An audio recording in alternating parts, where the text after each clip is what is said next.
안녕하십니까? 깊이 있는 지식과 따뜻한 감동을 나누는 시간입니다. 오늘 우리는 성경 속 가장 극적인 이야기 중 하나인 다니엘과 사자굴 이야기를 함께 나누고자 합니다.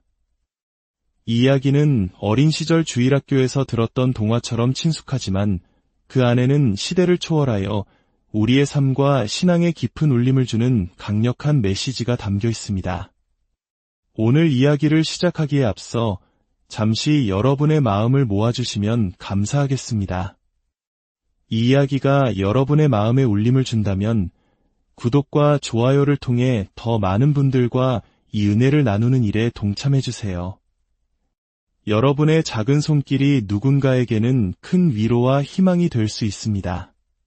주님의 평안이 여러분과 함께 하시기를 기원합니다. 위기는 믿음을 만들어내지 않습니다. 하지만 위기는 우리 안에 이미 존재하던 믿음이 진짜인지 아닌지를 드러내게 합니다. 오늘 우리는 다니엘서 6장을 통해 기도를 금지하는 법 앞에서도 굴하지 않았던 다니엘의 굳건한 기도 생활과 그로 인해 닥쳐온 형벌, 그리고 하나님의 놀라운 구원과 최후의 심판에 대해 깊이 묵상해 보고자 합니다. 다니엘의 삶은 피할 수 없는 도전의 연속이었습니다. 그럼에도 불구하고 그는 기도했습니다. 그는 늘 하던 대로 행했습니다. 어떤 이는 이렇게 말했습니다. 분명 그의 기도 시간이 그를 새롭게 하고 영감을 주었던 때도 있었을 것이다. 하지만 어떤 날은 그저 습관처럼 느껴지고 기도를 마친 후에도 아무런 만족감이나 축복받는 느낌 없이 끝났을 때도 있었을 것이다.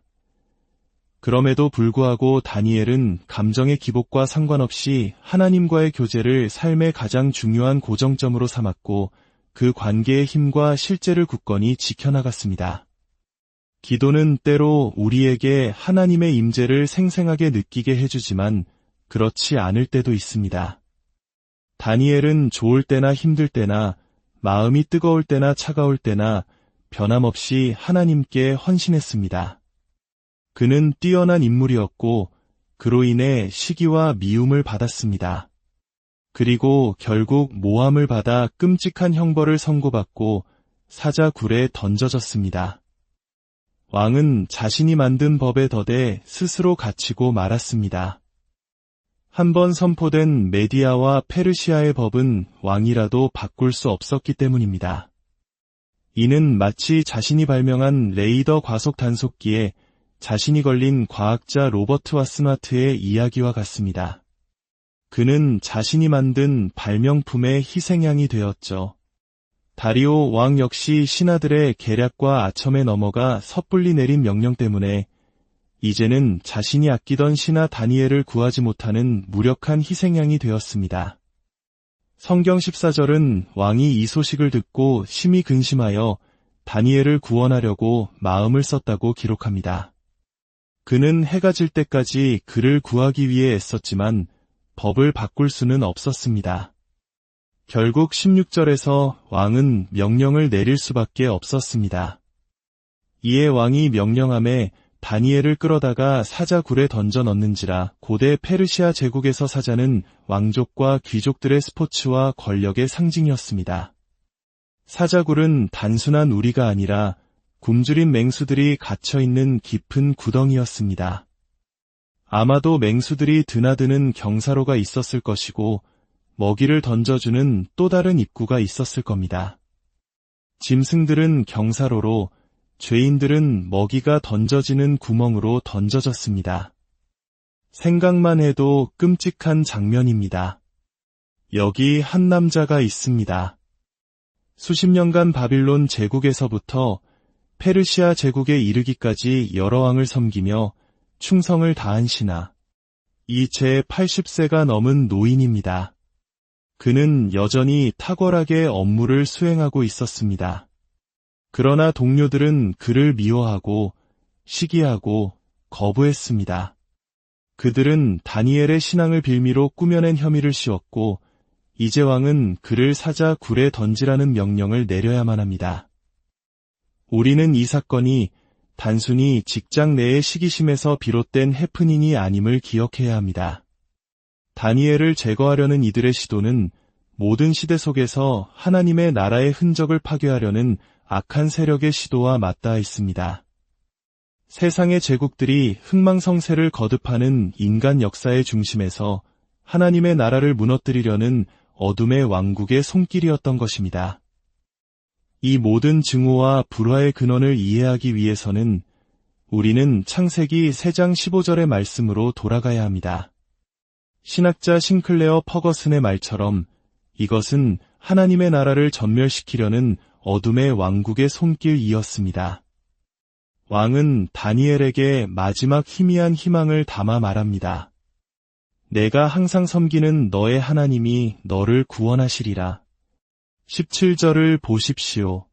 당신의 마음은 혹시 다른 장면으로 넘어가고 있지 않습니까? 이에 돌을 굴려다가 굴 어기를 막음에 왕이 그의 도장과 귀족들의 도장으로 봉하였으니 이는 다니엘에 대한 조치를 변하게 못하게 하려 함이었더라. 모든 것이 끝났습니다. 확정되었습니다.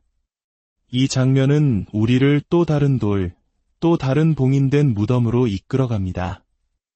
마태복음 마지막 부분에서 우리는 정확히 똑같은 일이 일어나는 것을 봅니다.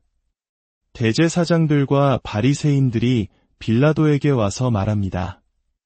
주여, 저 속이던 자가 살아있을 때에 말하되 내가 사흘 후에 다시 살아나리라 한 것을 우리가 기억하노니 그러므로 명령하여 그 무덤을 사흘까지 굳게 지키게 하소서.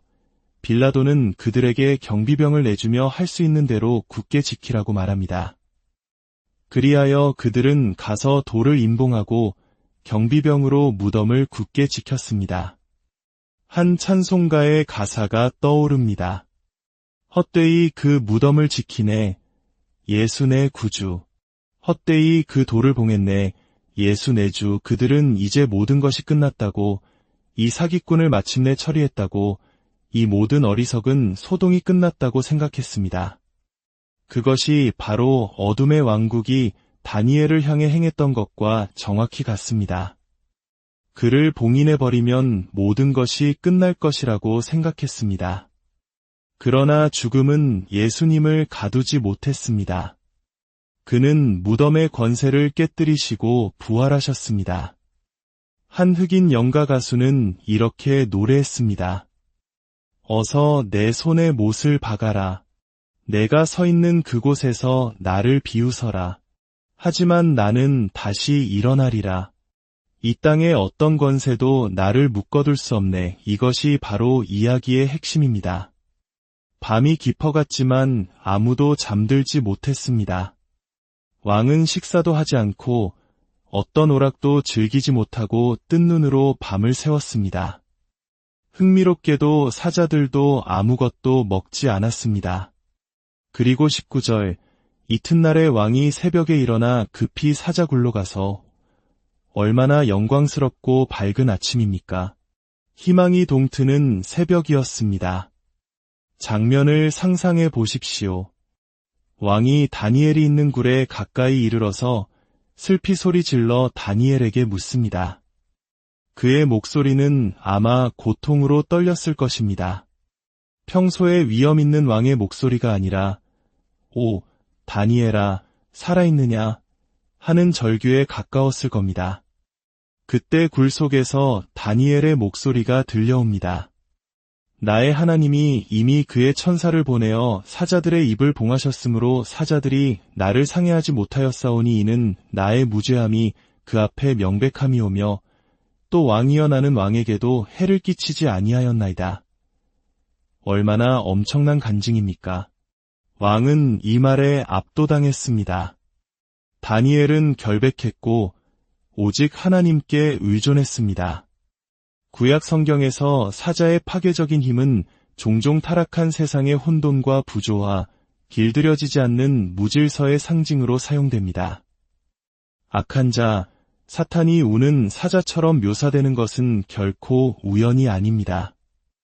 이사야서 11장은 장차 임할 약속의 시대를 예언하며 그때에는 사자가 어린 양과 함께 누울 것이라고 말합니다. 이것은 하나님께서 궁극적으로 성취하실 완전한 회복과 평화의 나라를 보여줍니다. 그렇다면 다니엘의 구원 사건은 무엇을 의미할까요? 그의 구원은 하나님께서 약속하신 우주적이고 궁극적인 회복의 예고편과 같습니다.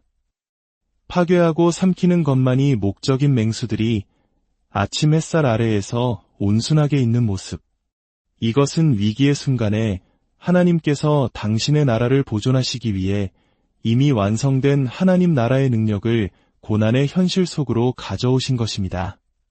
불타는 풀무불에서 나온 새 친구의 몸에서 불의 탄 냄새조차 나지 않았던 것처럼, 십자가에 달리신 예수님의 뼈가 하나도 꺾이지 않았던 것처럼 다니엘 역시 사자굴에서 나왔을 때 몸에 아무런 상처도 없었습니다. 그는 완전히 구원받았습니다. 그러나 구원에는 파괴가 동반되었습니다. 죄로 타락한 세상에서 하나님의 백성의 구원에는 어둡고 엄중한 이면이 있습니다. 다니엘을 악의적으로 고발했던 자들에게 심판이 임했습니다. 하나님의 나라를 파괴하려 했던 그들이 오히려 자신들이 파괴되었습니다. 성경은 그들뿐만 아니라 그들의 아내와 자녀들까지 함께 던져졌다고 기록합니다. 이것은 성경의 율법이 아니라 죄를 지으면 온 가족이 함께 처벌받았던 당시 페르시아의 법이었습니다. 그러나 그들에게 임한 형벌은 언젠가 하나님의 나라를 대적하며 살아온 모든 이들에게 임할 마지막 심판을 상징적으로 보여줍니다. 노아의 시대에 방주를 통한 구원은 홍수를 통한 심판과 함께 왔습니다. 이집트에서 이스라엘 백성이 홍해를 건너 구원받았을 때 그들을 뒤쫓던 이집트의 군대는 물속에 수장되었습니다. 예수님도 마찬가지입니다. 그는 멸시받고 버림받으셨습니다. 그리고 예수님께서 마침내 다시 오실 때 그분은 당신의 백성을 이끌어지고 혼란스러운 삶의 모든 것으로부터 구원하실 것이며 동시에 악에 대한 최종적인 심판을 행하실 것입니다. 이것이 바로 이야기를 처음 읽었던 이들이 깨달아야 했던 교훈이었습니다. 하나님을 신뢰할 수 있다는 것, 하나님의 법을 지켜야 한다는 것, 세상 문화에 흡수되어서는 안 된다는 것, 피할 수 없는 죽음처럼 보이는 상황에서도 당신의 종 다니엘을 보호하신 하나님께서 그들을 안전하게 약속의 장소로 인도하실 것임을 믿어야 했습니다. 한 찬송가의 가사가 이야기의 소망을 아름답게 노래합니다. 왕이 오신다 다스리시려 영광을 예수께 어린 양 예수께 의와 평화로 그 나라 임하고 만백성 기뻐해 예수 왕 되셨네. 만민이 그 비단에 살게 되리라. 나뉜 민족들 그 사랑 안에 하나 되리. 정의와 진리가 그에게서 나오고 모든 불의는 끝이 나리라. 예수 왕 되셨네. 이야기의 결말은 얼마나 놀랍습니까? 이방인 왕이 다니엘의 하나님에 대해 선포합니다. 그는 살아계시는 하나님이시여 영원히 변하지 않으실 이시며 그의 나라는 멸망하지 아니할 것이요 그의 권세는 무궁할 것이며 그는 구원도 하시며 건져내기도 하시며 하늘에서든지 땅에서든지 이적과 기사를 행하시는 이로써 다니엘을 구원하여 사자의 입에서 벗어나게 하셨습니다. 살아계신 하나님, 다스리시는 하나님, 구원하시는 하나님. 우리의 세대가 아니더라도 다음 세대에라도 이 세상의 교만한 통치자, 위대한 권력자가 일어나 이렇게 고백하는 것이 불가능한 일일까요? 나는 이러저러한 사람이었지만 이제 참되고 살아계신 하나님을 만났습니다. 하나님은 살아계시고 다스리시며 구원하십니다. 그리고 그분은 나를 구원하셨습니다. 사도 바울이 우리에게 권력자들을 위해 기도하라고 권면한 데에는 분명 이유가 있습니다. 우리의 믿음이 과연 그러한 놀라운 변화를 위해 하나님께 부르짖는 자리까지 나아가고 있습니까? 다소의 사울을 변화시키신 하나님께서 오늘날 저 북녘의 독재자를 변화시키실 만큼 강력하실까요? 대답은 반드시 그렇다여야 합니다. 혹시 우리의 하나님이 너무 작지는 않습니까? 그저 주일을 잘 보내게 해주고 월요일을 버티게 해주며 나 자신에 대해 조금 더 나은 기분을 느끼게 해주는 그런 작은 하나님 말입니다. 다니엘은 그런 하나님을 결코 이해하지 못했을 것입니다. 그렇기에 다니엘의 이야기는 우리에게 도전인 동시에 엄청난 격려가 됩니다. 우리는 과거에 좋았던 시절을 돌아보며 한탄해서도 안 되고 미래를 향해 막연한 두려움을 가져서도 안 됩니다. 오히려 우리는 눈을 들어 더 높은 곳을 바라보아야 합니다. 이 세상의 모든 보좌보다 더 높은 보좌가 있습니다. 그곳에서 모든 민족의 신실한 자들이 어린 양을 통해 흠없이 되어 그 보좌 앞에 서게 될 것입니다. 오늘 우리 각자의 삶에도 사자굴과 같은 시련이 있을 수 있습니다. 우리는 때로 깊은 구덩이에 던져진 것 같은 절망을 느낄 수도 있습니다. 그러나 기억하십시오. 우리를 구원하시기로 선택하시든 혹은 그 자리에 머물게 하시든 하나님은 항상 우리와 함께 하시며 그분의 뜻을 이루시는 분이십니다. 다니엘의 하나님은 바로 오늘 우리의 하나님이십니다. 그분은 여전히 살아계시고 다스리시며 우리를 구원하십니다. 그 크고 놀라우신 하나님을 신뢰하며 모든 상황 속에서 믿음으로 승리하는 저와 여러분이 되기를 주님의 이름으로 축원합니다. 주 예수 그리스도의 이름으로 기도합니다.